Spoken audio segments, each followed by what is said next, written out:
سلام دوستان، با بازی فوتبال لایف 2024 در خدمتتون هستیم. بازی بین اینتر میامی و النصر با گزارش فارسی که آپدیت 5ش به تازگی منتشر شده. میتونید از سایت تهیه کنید، قابل نصب هستش روی همه پچ‌های PS 2021، فوتبال لایف 2023 و فوتبال لایف 2024. برو بریم برای بازی.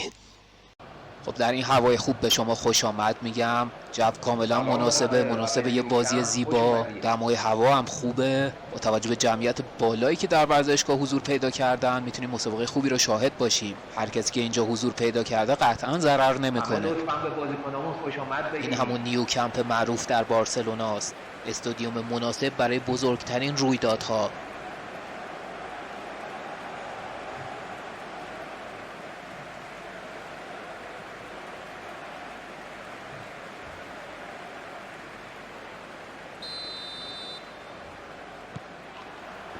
سود زده میشه. برو بریم. خب چه کسی عمل کردش تو این مسابقه متفاوته؟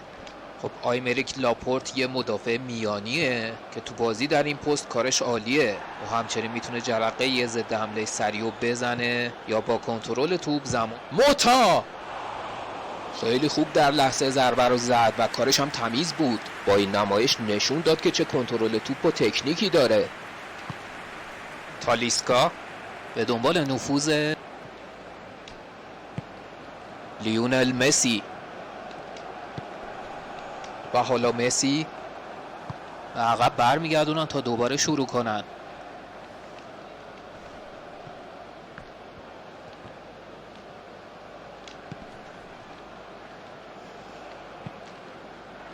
راههای نفوذ رو بستن. یه پاس دقیق عالی. اون اونجاست. عبور میکنه از بازیکن مقابلش. بوسکتس اونجاست که دورش کنه. یه شلیک. اون با استفاده از بدنش برای دفاع کردن از خودش مایه گذاشت. خیلی تاثیرگذار بود.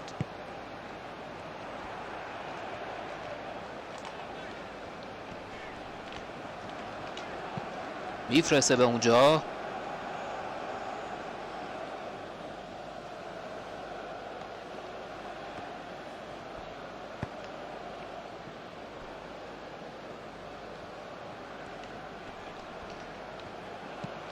دفاع خطر رو رفع کرد.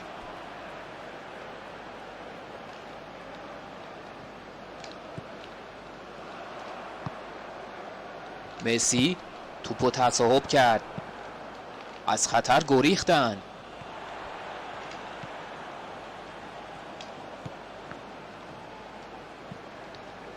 سعی میکنه به تو بزنه. حرکت خوبی بود اما پاسشون قدرت لازم رو نداشت. در نتیجه ناکام بود. فقط در اونجا مانه به خوبی گلش میکنه. چه ضد حمله فوق‌العاده‌ای عالی انجام شد. هر موقع این یارو شروع به دویدن میکنه من حس میکنم رو ابرا سیر میکنه. اون دوست داره که به تو بزنه و میدونیم که چقدر تو این کار استاده. خیلی سخت میتونن متوقفش کنن. در دقیقه 31 شماره 10 مانه. قفل دروازه شکست. 1-0. این یه فرصت برای اینکه ببینیم کلاس کار اونا تو چه سطحیه. یدلین مسی میخواد از اون ناحیه خارج بشه.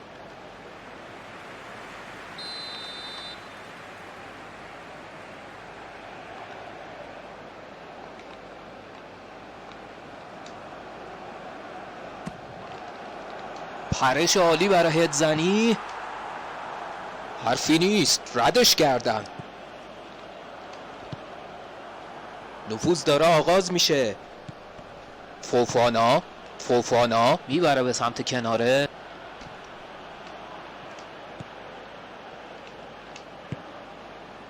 لیونل مسی این امیدوار کننده است. موقعیت عالی. اونا به گل میرسن. اینتر به بازی برمیگرده. هماهنگی بین کسی که پاس گل رو داد و کسی که گل زد نقش کلیدی رو اینجا داشت. لحظه شروع به دویدنش که خیلی مهم بود. و اون انجامش میده توی دروازه. ممنون. در دقیقه 43 مطمئنا همه چی جالب میشه. شماره 9 عجب فراز و نشیبی رو تو این مسابقه شاهد بودیم. خیلی بیشتر از توقعات من بوده. میفرسته به جناح دیگه بازی. آخرین حرکت در نیمه اول هم انجام میشه و سود زده میشه. همونطور که نتیجه نشون میده مسابقه کاملا متعادل بوده و بهتر کماکان تماشاش کنیم. چه نظری راجع به نیمه اول میشه داد؟ من فکر میکنم که اونا از نتیجه خوشحالن. فقط امیدوارم که نیمه دوم هم مثل نیمه اول خوب باشه، یعنی حسابی پر جنب و جوش. تو 45 دقیقه اول حسابی با هم رقابت کردن و سهم هر تیم یک گل هستش. خب یه بار دیگه کار شروع میشه. در بین دو نیمه تغییر در دو تیم ایجاد نشده. در ابتدا حرکتشون امیدوار کننده بود، ولی قبل از اینکه برسن به یک سوم دفاعی حریف کارشون متوقف شد.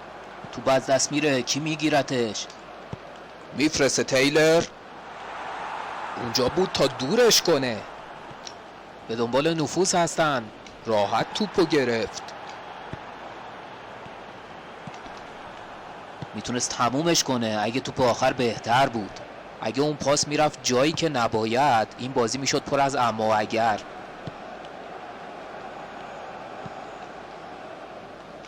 میده به جلو. تیلر میتونه یه شانس با سوارز. گل برای اینتر. اونا انجامش دادن و پاداششون مشخصه. اینتر به خوبی توپو از میانه میدان به جلو فرستاد. من لذت بردم. داریم در مورد انتقال توپ از میانه میدان و رسیدنش به تور دروازه در کسری از ثانیه صحبت میکنیم. ضد حمله سنگینی بود. شماره 9 لوئیس سوارز. جامعیت حاضر در ورزشگاه 96600. خب جلو افتادن، اما حالا اوضاع چطوری ادامه پیدا میکنه؟ وقتی کلکل گلزنی میشه، این تیم همیشه یه رقیب سرسخته.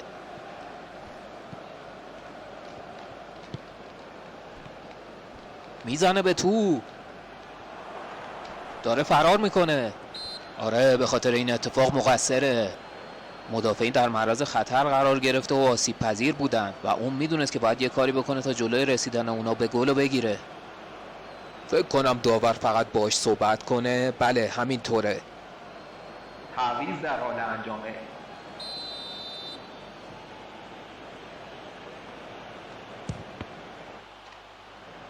این چه کاریه؟ خب این شد یه چیزی. اونا باید ظرافت و پیچیدگی خاصی به بازیشون بدن.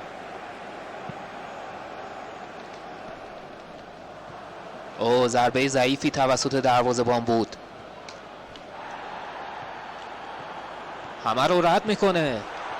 توپ داره میاد. همه نگاه ها به داوره، ولی اون مسلما خطاست. ضربه آزاد. تعویض.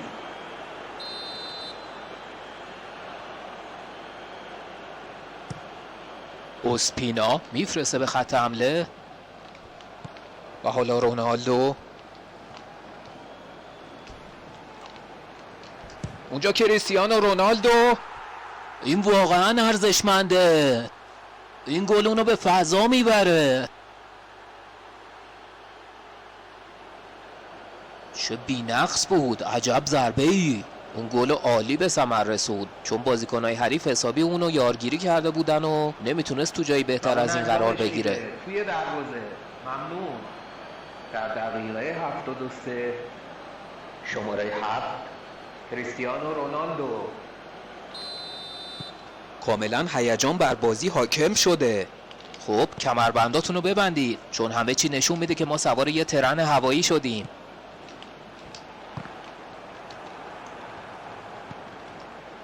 اینتر اگه میخواد برنده شه باید لیاقت خودشو نشون بده. خیلی واضحه این.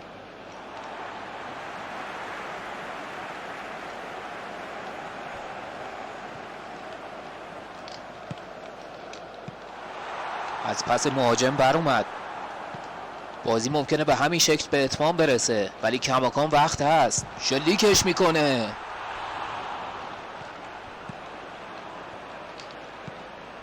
نگری تصمیم به تغییر منطقه بازی داره خب هر دو طرف فکر میکنن که بازی مساوی تموم میشه، با این حال هنوز شانس‌های آخری وجود داره.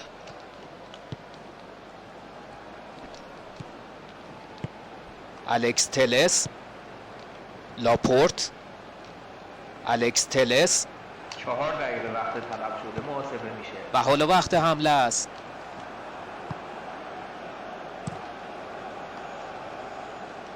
کریفتسوف جایگیری خوبی داشت و ارتباط رو قطع کرد. 90 دقیقه به پایان میرسه و ما کار رو در وقت اضافه ادامه خواهیم داد. من نمیتونم از عملکرد مربیان ناراضی باشم، چرا که هر دو طرف تا حدی به دنبال گل پیروزی بودن ولی جرقه لازم زده نشد. یه استراحت کوتاه و بعدش هم وقت اضافه رو خواهیم داشت. تعویض در زمین مسابقه. شماره 2 میریم به وقت اضافه. شماره 26 از زمین فوفانا خارج و کسی که وارد زمین میشه درست بازی نمیکنه، این خطاست. شماره 32 شماره 3 تعویض انجام میشه.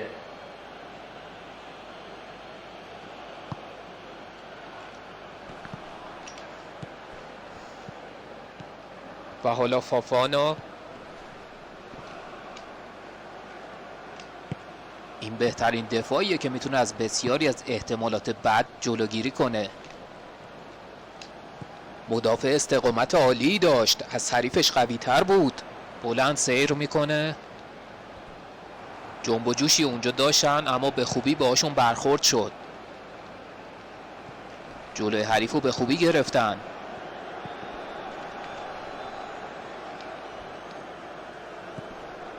سادیو مانه و اون رونالدوه، میخواد تمومش کنه و شوت. آره گلش میکنه و اونو میبره به اون بالاها. به زیبایی زده شد، دروازه‌بان به توپ نمیرسید. از دید من تقصیر دروازه‌بان نبود، ضربه به دورترین نقطه در گوشه. در وقت اضافه به نیمه راه میرسیم. از اینجا به بعد بازیکن‌هایی اثرگذار خواهند بود که آمادگی جسمانیشون خوب باشه و هنوز بتونن رقابت کنن. برای بار آخر کار رو ادامه میدیم. هر دو تیم در حد توانشون بازی کردن و باید ببینیم در ادامه چه نمایشی خواهند داشت. بوسکتس کامل میبره به سمت چپ. تیلر قصدش اینه که توپو زنده کنه، از حریفش عبور میکنه. سریع توپو پس میگیره، میشوته. کمی خودخواهانه کار کرد. توپ با احتمال نتیجه گیری کمی شلیک شد و حتما میخوان که دفعه بعد بهتر عمل کنن. ما اینجا تعویض داریم، البته برای هر دو تیم. داور بازی رو متوقف میکنه چون 2 تا تعویض در راهه. شماره 8 شماره 13 تعویض در حال انجامه. باید بهتر عمل میکردن چون موقعیت از دست رفت. اوسپینا توپو به فاصله خوبی میفرسته. و حالا مسی و حالا سوارز. اینتر راه ساده‌ای که میتونه در پیش بگیره اینه که یه روش زمان به پایان میرسه و سوت زده میشه. میامی باید عملکردش رو تو این بازی بعداً ارزیابی کنه چون اونا کنترل اوضاع رو داشتن ولی از دستش دادن. اما وقایع بازی چطور باعث رقم خوردن این نتیجه شد؟ خیلی سخته که جلوی هوادارهای خودی بازی کنی و نتونی انتظاراتشون رو برآورده کنی و من فکر می‌کنم که اگه اعتماد به نفسشون شکننده نبود تو اون لحظات به جای اینکه کم بیارن تلاش می‌کردن که پیروز بشن. همش به خاطر ضعف انگیزه بود. خب برنامه تمومه. از همه دوستان تشکر میکنم. شب خوش.